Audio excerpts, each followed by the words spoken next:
Hi, everybody. Welcome to the Ink Report. This is our first ever podcast and really excited to bring it to you. My name is Justin. You might know me from Lorcana Collectors, and with me is Ken. Hey, everybody.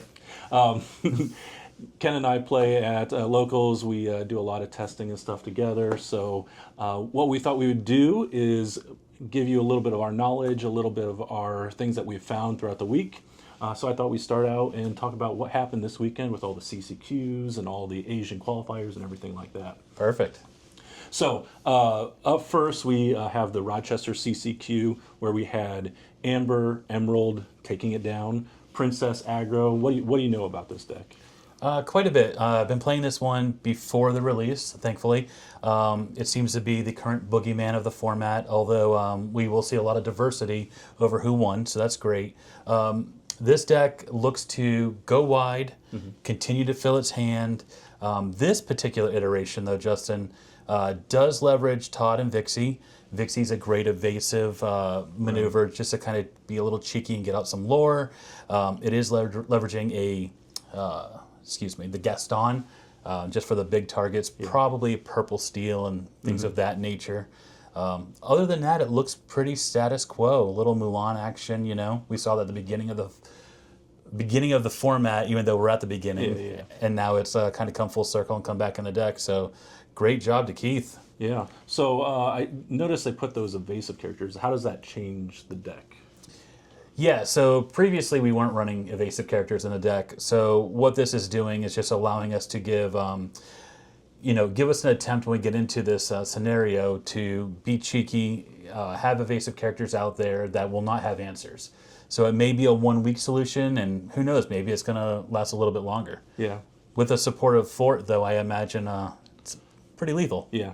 I think the interesting inclusion is the Queen, being able to discard, say, an Aurora or something, or the Little Queen earlier in the game, or later in the game when you don't need it, to bring back that Eleanor, bring back something like Mulan or something. I think that's a pretty good addition that they added to that. Kind of feels like dogs, where we're recursion out of the graveyard a little bit, or bin, whatever you want to prefer to call it. Right. So yeah, we saw Amber and Emerald just continuing from last pre-rotation, coming back again. Maybe that's something we see, but let's talk about some other things that we have saw this weekend. So yeah, in Asia, in the Philippines. So at the Philippines, they had Amber Amethyst take it down. This is the new Blurple, if you will. This thing is built to have numerous card draw, leveraging things like Second Star to the right. It's got small characters that come out fast that can get you some lore or clean up the board, as well as some really big characters. You're looking to shift onto Louisa, utilize that Louisa Madrigal. A lot of early and late and mid-game removal. It's a really, I won't say fair deck because it does unfair things with Demona. It does. But it feels fair for the most part until you get to that Demona stage, and then it kind of goes downhill. Yeah, especially because you're not like the aggro. You're not like playing 3 characters a turn. This is more of a 1 or 2 at maximum characters per turn. Yeah. So this deck I think is doing very well in the meta, mostly because people aren't teching for it. Is what I'm thinking. Yeah. How do you feel? No, I agree. This is great. It has the Louisa is just such a good card. I mean, that can really. If you can get the favorable trades where you can stack damage on her and then get to move extra damage, that's just such a great combo. And then maybe one of the best cards of this whole entire Attack of the Vine, Besties Assemble. Grab Very that good. card every time. Grab the card that you need, and this is definitely going to see a lot more play. Yeah, I'm noticing Elwini not concerned at all about an Eleanor pinging it, so that's good. Maybe even a little gotcha card, so it does get pinged. Wastes the damage. But one good thing to note that happened to me at the CCQ the first week is Cheshire Cat can move 0 damage, and if you have 3 on your shifted Louisa, it will then trigger. I found that out the hard way. Yeah. So shout out to my second opponent. They won game 2 with that little technique. Nice. Ikaika. Nice. Yeah. So didn't recognize it. Yeah, and then also I like with her is if you have 3 damage on her already, you can then move a 4th damage, and then the way that the rolls work is before the the game state check of banishing the character, that damage has already been removed, so that's why you can get 4 damage. So that's a great way to take care of the Eleanor or all the Dales, all those things that have 4 strength. So this is really kind of looking to maybe counter that aggro deck. Yeah, and still has great agency into all the bigger control decks. Yeah, exactly. So no Raging Storm. That is interesting. You would think that they would take advantage of that, but maybe they're trying to go for the a faster deck than, build it up and stuff like that. So, and then the interesting thing about Amber now is Amber the ramp color now, not blue? Has to be, right? I mean, we're really wild. I mean, we've got Amber ramping into Amber Emerald. We have it ramping into now Amethyst. I mean, so just cheating out some stuff. Yeah, that's wild. Well, then also in Asia, we also had another challenge qualifier in Singapore, and this deck looks a lot more like the Princess Aggro Amber Emerald that we saw earlier, but just a few key differences. Yeah, mostly leveraging the Mickey Mouse. So 2 of those, the 2/3, and I believe this is the one that reduces the defense, right? It does. Okay, so 2 copies of that. A little extra card draw with the Miriam. This card, both you and your opponent both draw a card. Doesn't matter what type of card it is, unlike the Mike Wazowski, who is an absolute stud, by the way. Yeah, if you don't have 4 copies of that, you need to make sure you get that. Yeah. Had to open up 2 cases for 4 copies. Thank you to all the local LGSs who made sure I had cards. Really appreciate that. The other thing, kind of consistent but not so common anymore, is running the Big Queen, the 5/3. So that's a good card. You can do some really cool little things with your lore count there when your opponent gets a little higher than you. Exactly, yeah. You can let your opponent get ahead, and then you can draw that card, and then next turn you can quest, and then just make all that lore up and more. So that really showed at the end of last format that was such a great card. Even though I think earlier on people thought that was kind of a why would you do that type of card? Yeah, well, we're seeing now that we had a reset with Season 3 into this new format, or Set 13. Post-rotation, we're seeing that a lot of these cards, since we have a slower meta, are more viable. That's why Mike is so strong. And then obviously Chief Powhatan. How do you feel about that card? Yeah, my initial thought is that he is a little expensive in this deck, especially since we're trying to go low to the ground as much as possible. But we do have ways like Pluto, we have Willow to kind of cheat him out a little faster. The one thing I don't like necessarily is that he can't challenge. Yeah. He does protect and he does a lot of damage. But how often are we challenging in this deck? That's true. You might not want to challenge, but there might be that time where you just need something else. So where maybe like a David or a is it Thomas? Yeah. Thomas is EO4, yep. Thomas is missing from this list. So something with that and Dale combo might be a better choice than the Chief, but he is a strong card to protect your board. And he comes in exerted, so when you want to cheat out an Eleanor that your opponent thinks that they've safeguarded themselves against, So that's good. It's good tech, yeah. Yep. So moving on, right? Yeah.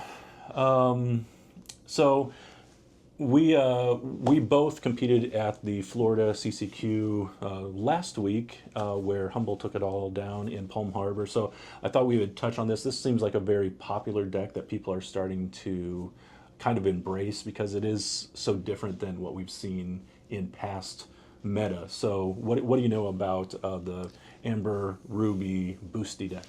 A lot. So this is my favorite deck of the format.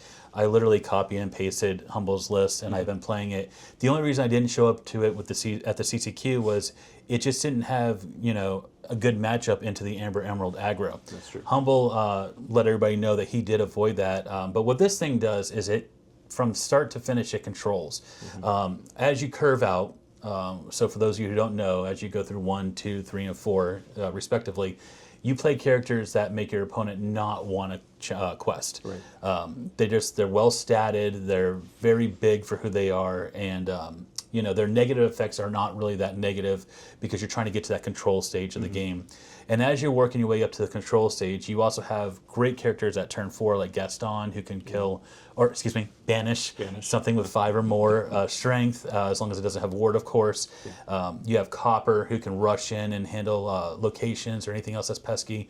And then you even have an Olaf. You have enough actions in here that at around 6 or 7 ink, you can get this guy out reduce 2 lore pips from your opponent, and get to that point to where you can board wipe and then do some very snowbally things with your locations and just Right. kind of take over the game. Yeah, that was just what I was going to ask was, is the purpose of this, the point to start with those early boost characters to use the diary to draw cards, and then once you get to that 8 lore, wipe the board, play your locations, be able to just then control the game from there on out. Yeah, you want to leverage that Webby's Diary. You're exactly right. I glazed over that because I'm so used to playing Amber Emerald on the ladder. Yeah. So, but yeah, you want to utilize that Webby's Diary against all your purple steel opponents, and any chance you really can. You want to get all your card advantage, and this deck does that probably the best. Yeah, I would say so. It really draws a lot of cards. If you don't have a fistful of cards by the end of the game, then something went wrong. So, Or you misplayed. or you misplayed, yeah, which is most likely what I did. Yeah. Or me. Super guilty. But I want to talk really quick about maybe one of the most powerful combos that we have found with this set with The loop. with Sully and then Sully and Boo. Yeah, so Sully's great. So he's going to cost you 5. He is uninkable. He's going to come out and allow you to go into your bin or your discard, whatever you call it, and he's going to let you bring back any character of your choosing. Now, not only that, he is bodyguard, so he has dual purpose. If you desire, you can bring him out in bodyguard mode. And that's only half of it, and it's such a great card already, even being uninkable. It's a 4/4, so it's well statted. It's really, really a good card. But Sully and Boo, 6/5, what is it, 5 cost? Yeah. 5 cost inkable, Oh, 6 6 cost, yeah. sorry. Shift 4. But shift 4. Yeah. So this creates a scenario where when you shift and this character gets banished, however, your turn or your opponent's turn, it'll allow you to bring back a character from your bin and play it for free. The card underneath it is in your bin. So Yeah. you can bring that Sully back, which triggers to bring back your Sully and Boo, Exactly. which creates this nice vicious loop. If you had the pleasure of being at the CCQ or you've watched any of the interviews with Humble, he really goes over this, and I really implore you all to go out if you're interested and watch that. I mean, the man's mastered it. Yeah.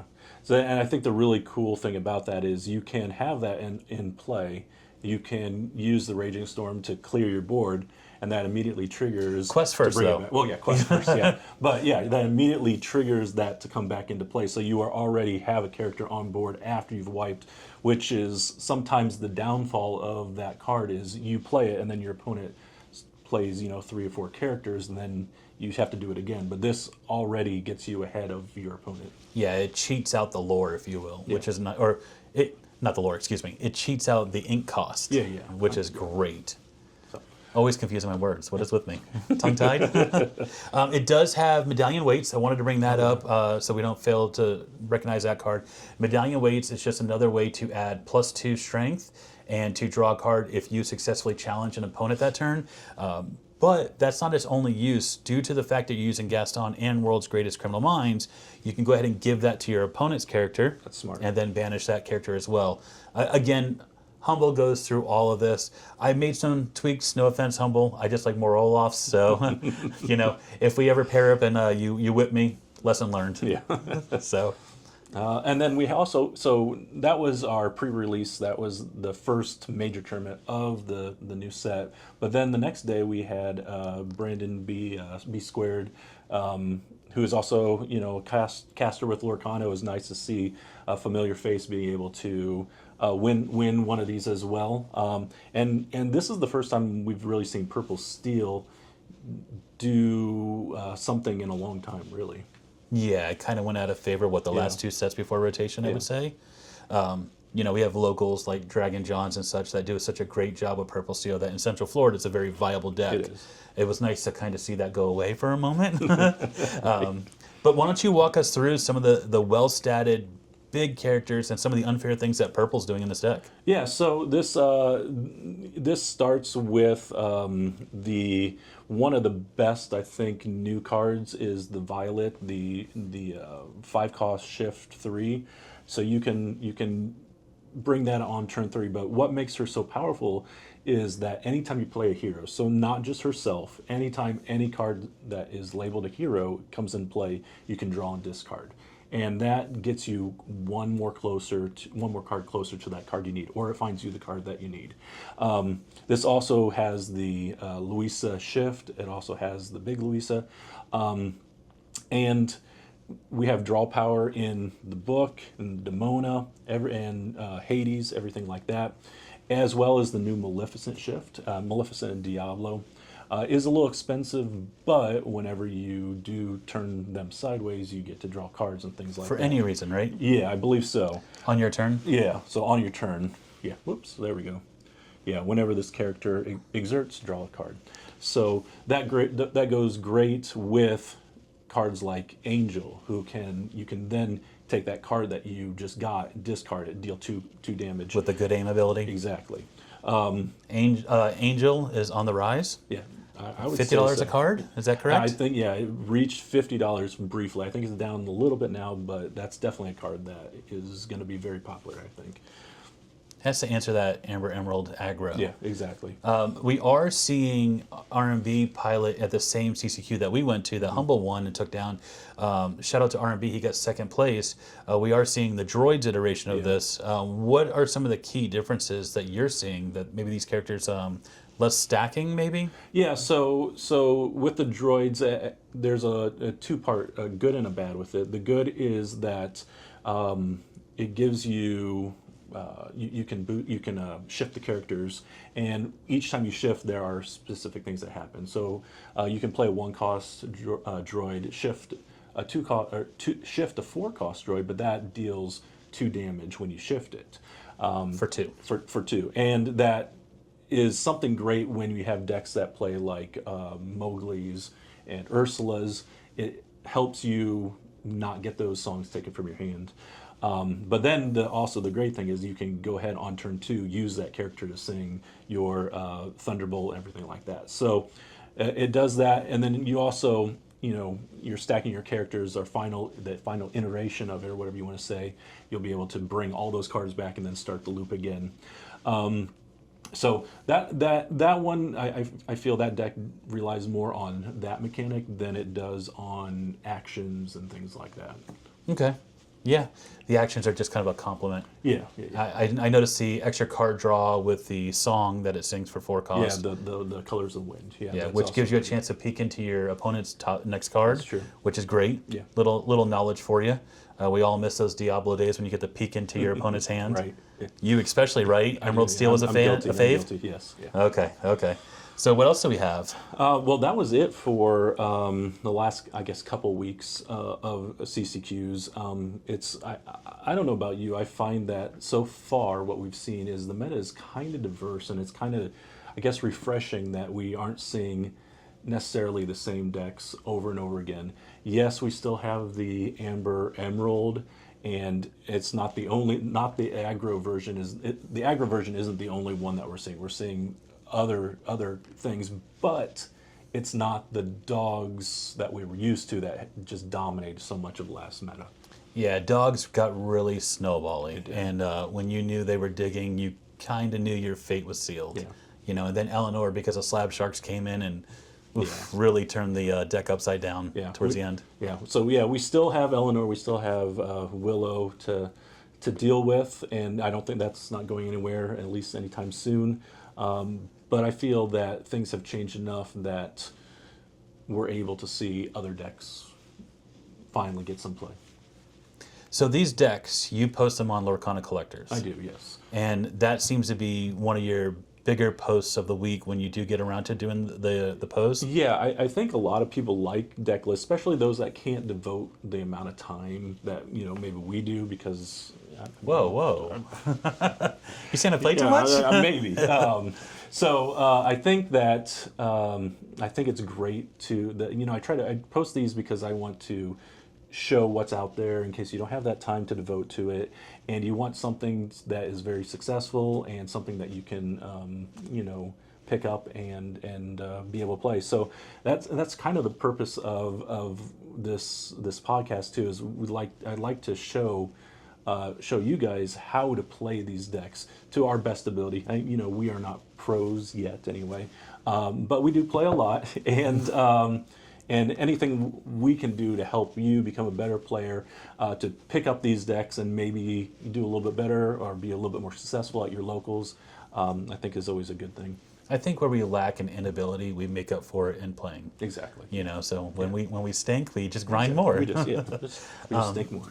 Yeah, there you go. So with every deck that you do take on, you do have to be cognitive of the fact that Amber Emerald, the go wide or AKA aggro version, wants to put out a character and then eventually on turn 2 get 4 characters out. Yeah. So you want to make sure that whatever you decide to play or pick up, have that in mind. That's going to be something that you see very often. Remember things like with Ruby Amber, the Raging Storm when they get to 8 ink. Be careful for little tricky decks like Amber Emerald items. Somebody likes to play that without characters, with character. You know, who knows? Yeah. But there's a lot of great diversity this meta, which is kind of reinvigorated me. Yeah, Towards the end of last set, it was down to, 2 decks, and really it was just one. Yeah, it was. So. Yeah, play dogs or not get first place. So yeah. Yeah, go to a major tournament and everybody was just sweeping it with dogs. Exactly. Yeah. And it wasn't that bleak, but that's the overarching. Yeah. So, so I thought we'd do next is show you a little bit of gameplay between Amber Emerald aggro princesses and Humble's boosty deck. Nice. Yeah. All right. So in the Amber Emerald aggro, we really need to get things that can challenge early. So these are a must. These are all going to be too slow for sure. There's a possibility of keeping Red Alert, but that's just one character. I kind of want to find that later. So I'm kind of 50-50 on this. What do you think, Ken? Yeah, I would. You got two 2-drops. Ares is nice due to the fact that when you boost, you can ready something so you can kind of be questing here or there, but mostly just double attacking. Yeah. I probably would be inclined to keep the Red Alert, and if I was nervous, of keeping the Red Alert for an extra card, I'd get rid of Ares, but I'd probably keep all 3. Keep those there. All right, I hope that's not a punish.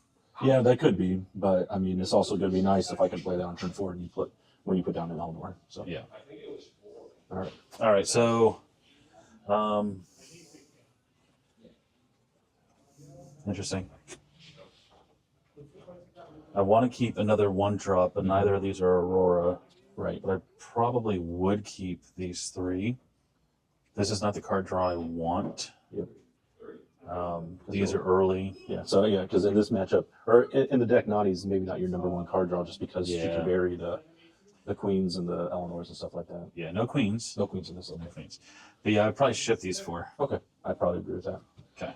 All right. So I did 4. You did 4. So let's see what we get.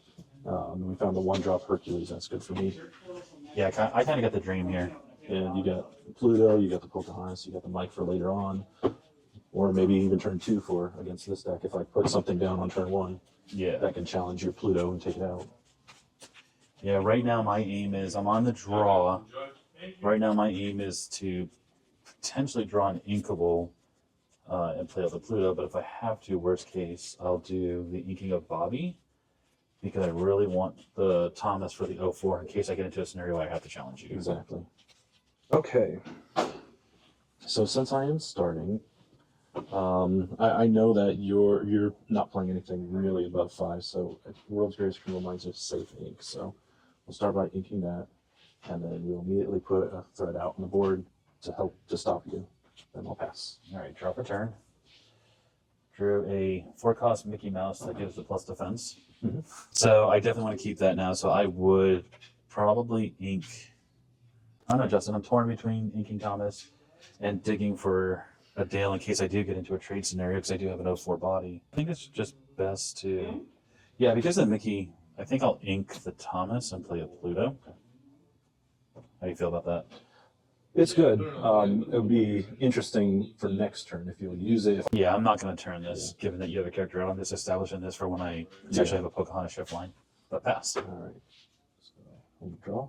So now I have a boost character. So right now it's between Ares and Scrooge. If I get Ares next turn, I can start using his effect on himself or Hercules or something like that. So I think the initial thing is to ink the counting house, because that's later better later game, Mm-hmm. and then play the Ares to set up next turn. Yeah. So I think that's what I'll do. So I'll ink the Counting House, get the Ares ready, and then I don't think you have anything that you can challenge me back. So I will take one quest. Oops. And pass. All right, ready, set, and draw. Another Bobby. So we get two choices. We can go well, we got multiple choices, but we can ink a Bobby, go to the Pocahontas, play out a Bobby. But I think it's better just to continue to get more ramp. Mm-hmm. So yeah, I think that's what I'll do. I'll ink the Bobby for turn, play out the Willow, then follow up with a Bobby, draw for Bobby's trigger. Yeah, at this point in the game, I'm looking to stand straight up. Be conscious of when you get to the 8 ink turn. I am always considering that you're running either Grab Your Bow, Red Alert, things of that nature. But I have to discard for Bobby still. This alters your tempo. I think because I have card draw, I'm going to go ahead and get rid of Nani. Yeah, that's not bad. And then I would just pass. Okay. All right, another Sully. Okay. So Scrooge is one of the most important cards in this deck, so I do want to get him in play. So now we're looking at Red Alert or Aladdin. Aladdin does allow me to gain some more and ready with Ares to avoid the Reckless. But I'm seeing you're building up a big board. I need to keep this Red Alert because if you put down a Dale or something like that, I have to be able to take care of that. So I think the right call is to ink that Aladdin. Play out the Scrooge. Do a little boost action while quest. And I'll quest with Hercules for 1. Then I'll use 1 to boost. And because of the Ares effect, he'll ready up. Nice. And then I'll pass to you. All right, ready, set, draw. Another Mike. Well, this turn is definitely turning into a pay one for Mike turn due to the Willow. Yeah. I think that's my best play just to start seeing some more Inkwells. We both trigger. I get Hercules. And I get Rapunzel to hand. That's not bad for you. No, it's not. And I don't have to go negative card. Not that I would, because now I get some Mikes established, and I don't really think you could take out 2 in one turn, because I believe Grab Your Bow was 5 cost song. Yes. So I think here I would ink my Rapunzel, because the difference in cost is this is 1 less to do the effect, but this is 2 strength or less. Yeah, it only works on Hercules right now. Yeah, so yeah, we would ink Finnick then. And then spend 2, deploy another Mike, another trigger. So I get a tree, you get an Augustin. Yes. So already inked return. Can't really do anything else without losing. So yeah, I would just pass. Draw. Okay, this will be good later on, but we're still far away. What do you think is a better photo? I cannot let you draw more cards. That would be not great. So Red Alert is a consideration on one of the mics. I think Hercules is definitely going to be the one that is inked. And I think if I get this error, I can start supporting. And this is also another thing that's going to prevent you from questing. Because when you do turn your mic sideways, I can use this support, take out, I can boost, take You out. can double attack with Scrooge. Yeah. So I have a lot of options. So I think what I'll do is I'll get the support online. Okay. I think I would just pass then. Okay. Ready, set, draw for turn. So here we go. We got the Pocahontas line. And by we, I mean me. Okay, so I would quest with Mike, trigger 1. I don't get it. So I do get a deal. You see that? Life is good. I can follow up my Pocahontas shift line With a Dale. So I'm probably just going to commit fully to that. Okay, Eleanor this turn. Sully. That's Sully. Okay. Okay. Off of this Willow and the Pluto, I can now get this. So now I have 4 ink current. Correct. I believe with what's in my hand, This is valuable because of the Dale. This is untouchable because I'm about to execute that. So I think I just go ahead and do the Rapunzel. Now, unfortunately, I didn't get another 1-drop for this Pocahontas play. I got a discount here and this. This brings out the Pocahontas. And then for 3, because I did not attack, this Pocahontas shift makes it so you can't attack. And then I quest for 2. Yep. And pass turn. All right. So now, My turn there, I was able to establish 2 whole additional characters and get a lot of value off the mics and not allow you to hit them. correct. Without a red alert or a grab your bow or anything of that nature. Yeah, that was a good turn. I can't do anything for at least 1 turn, basically. I know because you drew a Dale, I need to save this red alert for Dale. And I drew the Eleanor that you saw. And the Eleanor. Because I have 2 ways. Well, I have 2 ways to get rid of your Dale, but this will get rid of a Dale instantly, which is what I want. Yeah, I think the correct one is, unfortunately, to ink the Webby's Diary. I think this might be the wrong call, but I think that's what we have to do. Establish a Sully. Get a Sully in play, not bodyguard, and then pass it back to you. Yeah. Kind of torn on if I would go the red alert line. It's just you're in a really tough position right now because you're so far away. So ready, set, and draw for turn. We've got 4 ink.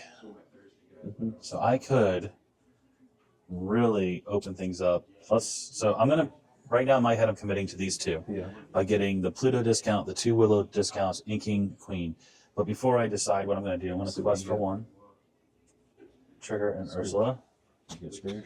Okay, so now I'm going to quest for another. You get another Ursula, and you get Olaf. Olaf, you're at 2, 4, 5 ink. You're going to 6. Okay, so I'm going to ink the Ursula, and I will exert for the discount. So -3. This is 4.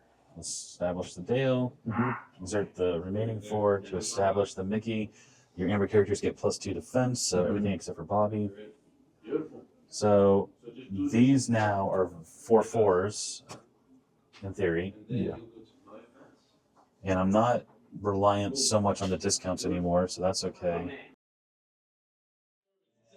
Even though he doesn't get the advantage, but then this gets you to turn and I can clean. And then 2 for Pocahontas, excuse me, and pass.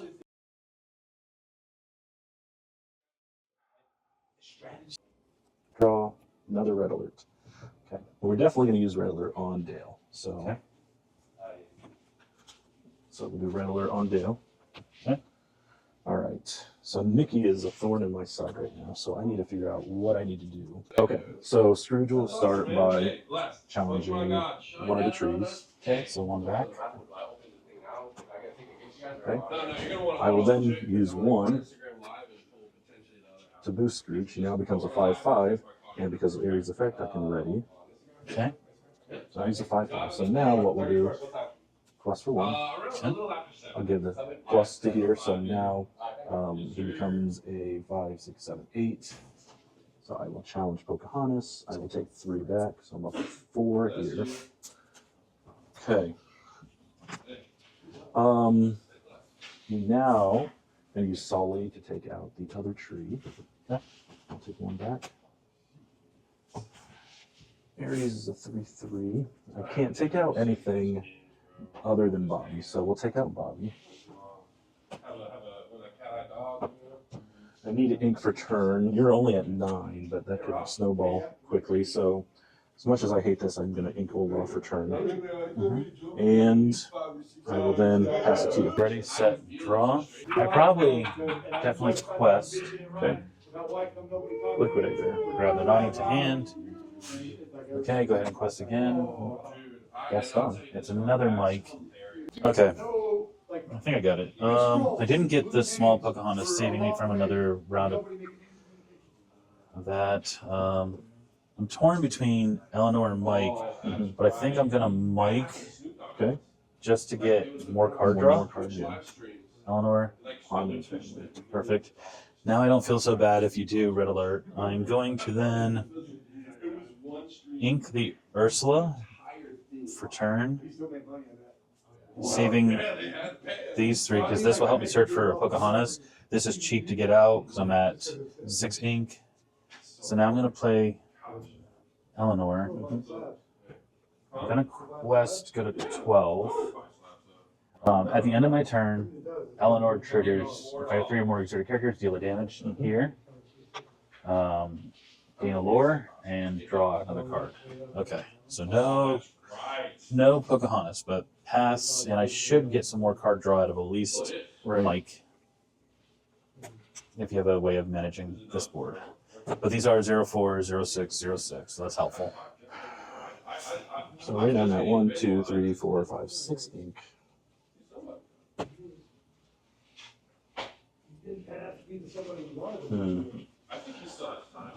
And just so you're all aware who do watch this, I'm not exerting the Mickey Mouse just like the Dales or the Eleanors when I don't have to because I want to force the hand removal out. So that way when I play the other ones later on, they stick around. Okay, so I think the plan of attack is we're going to get rid of Mickey Mouse with a red alert. And that will help me then start getting our mics out of here because I have to get Mike out. So start with 4 to play red alert on Mickey Mouse. Okay. All right. So I then have 2 ink to work with. I can also ink for turn. So what I can do is I will quest with Augustine, Okay. giving my support to Ares. So now he can deal 6 damage. Okay. I will challenge into Mike Wazowski. I will then use 2 to boost Hercules. Since I did that, I can ready Ares, and I will then pick out Mike Wazowski. I will then use Sully to challenge Pluto. And now that he's a 3/3, I will go ahead and quest this because I don't think he'll turn into me. I can still ink for turn, so I will ink the Liquidator, and then I will pass it to you. Okay. Cleaned up quite a bit of the board. All right, 2, 4, 6 ink, ready, set, draw for turn. And another Mickey goes to hand. Okay, so I want to go for the small Pocahontas, but I also have to consider setting up. You've already burned 2 red alerts. At this point, I would probably look at your discard, so let's actually go through the process. Okay, I noticed that you got rid of your card draw again. Not a big deal, but yeah, 2 red alerts are down. Thank you. So I can do some things here. I can go search for a bodyguard and get some Eleanor value. But I think in my situation, I would just quest for 1 for the trigger. Okay. So I went 1 deeper, burned another action of yours, which is also a card that replaces itself. So I went 1 deeper. I feel better now about playing Pocahontas, or Nani, pardon me. Oh, Nani, okay. To find a Pocahontas. So 1, 2, 3, 4. And there's your bodyguard. Yeah, so I can only grab anything 2 or less, so this is immediately out. I want card cycling, but I also don't mind as much, but I have options now of maybe killing. You mean banishing? Pardon me, banishing. I could create another card draw here. Ink some more. I'll probably just take David off of that. Now I've got to consider what to ink and how much I can play out just to keep you on your back foot. It's probably pretty safe to ink a Thomas because I have another one. This way I can pay 2, exert the David, And then you have your Queen and Thomas. pay the 1/1 for the Queen and Thomas. This way, when I play this, I can get immediate value between the Nani, the Thomas, and the Queen. So now the question is do I banish anything on the way out, making it a little more difficult for you? If I take out the Ares, I stop the Ares reoccursion. So I think I go ahead and take out the Ares. It takes 3 back. Then I've already inked, I've already exerted all my mana, I've already played all my characters. I got 3 in hand, I'm going to go to 4 in hand in a moment. And I have another Eleanor. That's good. So at the end of my turn, If I have 3 or 4 more characters exerted, I deal 1 damage. Let's put the damage on Sully. Gain a lore, draw a card, and pass. And now I got the Pocahontas. All right. Draw. Okay. Well, Gaston is in play. I can always quest, boost up, and take out Eleanor. Sully can take out David. But Hercules cannot take out Mike. That's where I'm at. And right now you're at 15, 16, 17, 18. If I do not take out your exerted characters and you have an Eleanor in hand, then you will win. So I have to do something here. Aren't you in Raging Storm Ink territory? You still don't have a Raging Yeah, Storm? 1, 2, 3, 4, 5. Yeah, I have 7 ink, so I could ink in Raging Storm if I had one, but I do not.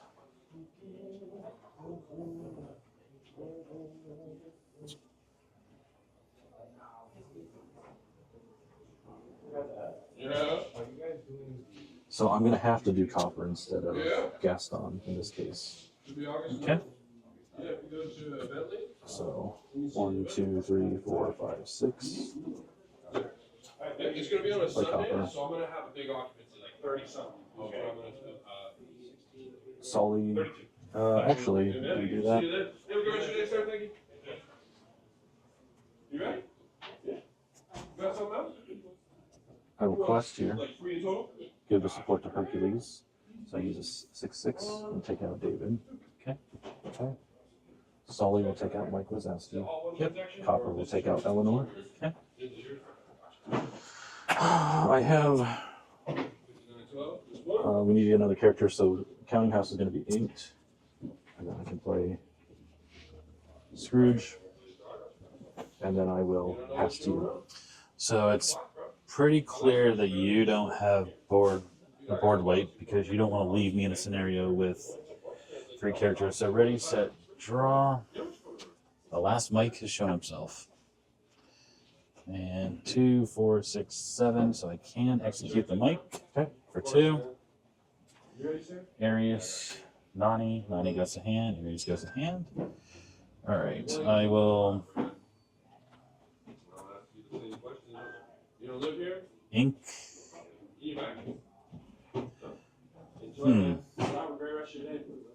At this point, Is this the point where you just do your Pocahontas shift and challenge? And, yeah. I mean, I'm not going to challenge. I'm just going to Well, yeah, your quest. Yeah. That's what I mean. Yeah, so I can't challenge. Pocahontas. Yeah. Ignore the trigger. Block challenging. Quest for 3. Less for 3. Now, worst case, if you double red alert and have a bow, I'd probably get to a situation, or if you single red alert, whatever. But yeah, I mean, I'm looking pretty safe that Eleanor's gonna come down and get my last lore in case you do hold me back. Right. Well, 2 lore is what I need. So anyway, pass. I think there's really just one card I can draw. So Raging Storm. that is not it. Do I have a way to draw cards? I do not. I cannot challenge. I can Gaston your Pocahontas. That does me no good though, because you still quest for game. And we're back. All right. So, talk to us about this new coconut format. Yeah, it was kind of a surprise. The day that we're recording this was the day that they updated the app with the new multiplayer format, nicknamed, or maybe the final name we don't know yet, called Coconut. They are going to be previewing it and beta testing it at Gen Con later this week. But at DLC Indianapolis, I actually got a chance to preview it at that event. So I did have to sign, NDAs and not be able to talk about it until more things have come to light. So now I can let you know a little bit more about this new kind of, it's a really fun format. And unfortunately for me, He was a steel trap. So if you ever want to hold a secret, this man is the man. But yeah, so walk us through some of these cards and how many of each card we're allowed to have, Yeah. and just some of the overall mechanics, because I'm very naive to this, and Yeah. obviously you've had some actual time with it. Yeah, so I played a few games of this. So what this is it's mainly a multiplayer format. You can play it one-on-one. But what you do is you have one card that's kind of your, what they are calling coconut for right now. Who knows what that will actually be called. But those are already cards that we have in existence. Who knows if these are final arts or anything like that. But each of these cards give the game a static ability. So, for Okay. example, one of my favorites that I got to play was Ursula, Deceiver of All. Emerald. Emerald, yes. So the normal card is she can sing songs twice. So which doesn't necessarily mean anything right now for the main character. But what this coconut does is allows you to add one extra singing power to your character. So one cost now are able to sing for two, or Is it plus? So it's plus the cost. yeah, So you yeah, get plus one cost for singing songs. Okay. yeah. So if you have a 4 cost that doesn't have singer, it can now sing for 5. It now sings for 5. Exactly. Oh, okay. See, Yeah. I very naive to this, like I stated. Yeah. And then any Ursula characters get 2 plus singing. So your 2 cost Ursula now can sing for 4. So she now becomes a super powerful singer while taking songs away. And then and I'm not sure if this was exactly when I got to test it. I don't think they were doing it where you could have 4 copies of the key card or the coconut. But in this, for example, if you're using the Ursula Deceiver All, you can have 4 copies of that card in your deck. 60 card deck like normal, but the big difference is you can only have 1 of each card, Okay. except for your coconut. So you could have 4 Deceivers of All in your deck, but everything else is a singleton card. So that kind of open up possibilities of seeing cards that normally wouldn't see play, but now, had just a kind of good ability. Now this will be included in these kind of decks, these multiplayer decks, because you have to fill the rest of your deck with all the different types of cards. Good luck memorizing that deck list. Yeah. But some other key differences: you can have 3 ink colors in your deck, and whatever your coconut, your leader, whatever you want, whatever they're going to call it, has to be one of the cards. So if you have, say, the Stitch, which is also a very powerful coconut, I found it when we were testing. One of your cards' colors of ink has to be amber, but your other 2 ink colors can be whatever. Now, what if you have the Christopher Robin card that allows you to play honey characters from different colors? We don't have a ruling yet? I or- assume that you would be able to do that. Yeah, the card states that you can do that. So I imagine you could do that. So that is very interesting too. I'm always Yeah. angle shooting. Don't mind me. So, and also another difference is that you, instead of going to 20, you go to 25. When I was testing with the developers, they were saying that 20 was kind of got there too fast. The 25 was helped elongate the games, helped to make it a little bit more fair to spread out between everybody instead of just one person just racing there.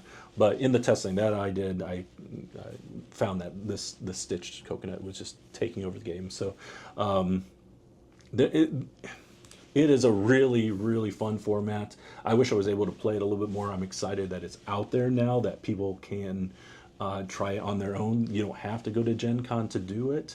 It's in the app, and you can create your own deck, and they posted the rules, the rules to the game online. So I'm just really interested to see who's going to be trying this new format. Wonder if Googly Eyes is going to answer all the interaction questions we're going to have. We're probably going to have. Yeah, he's probably going to be working overtime for this. But it's. I will say firsthand knowledge that this is a very fun format. I really hope locals can embrace this. Maybe not. Maybe not every week type of thing. I mean, if they could do every week, great. But maybe once a month, be able to introduce a new format. And I think this would get a lot of players in here that maybe are tired of seeing the same meta decks, they like theme decks, or they like to play certain cards that have now rotated out. Hopefully this can bring more people in to try new and different things. Yeah, that's a great call out because those Infinity cards that we're only using for Infinity, Yes. now we have an opportunity to include them. And you can play your Hyam, by the way. That is there's currently no ban list for this, so you can use any card. Now Bucky Do will we- still be errated. So Do we have a Hiram? no, Because I want 4 right now.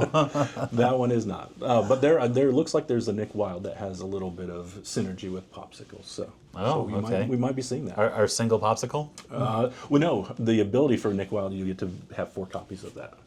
So it's kind of nice.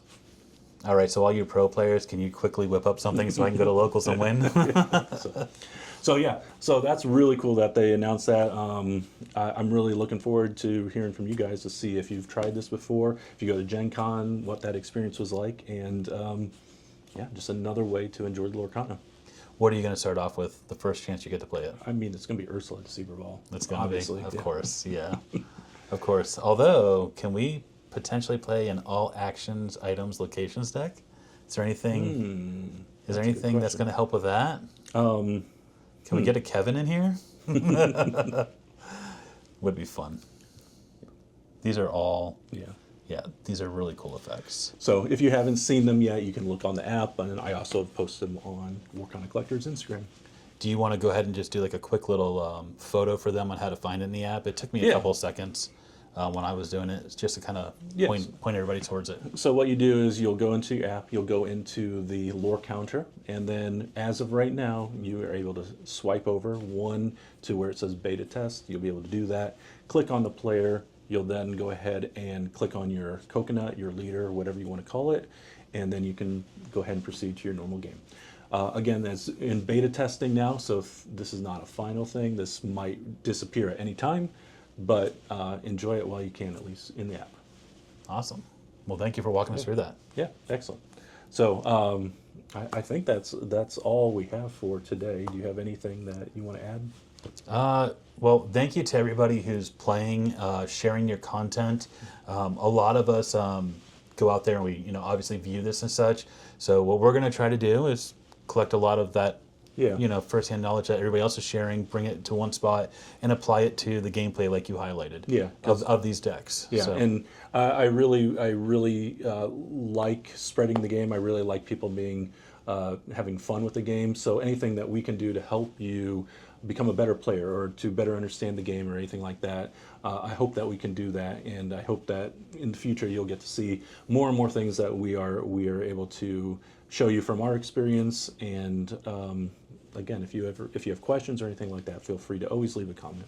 please do. Yeah. So thank you very much. Thanks. Yep. Have a good day.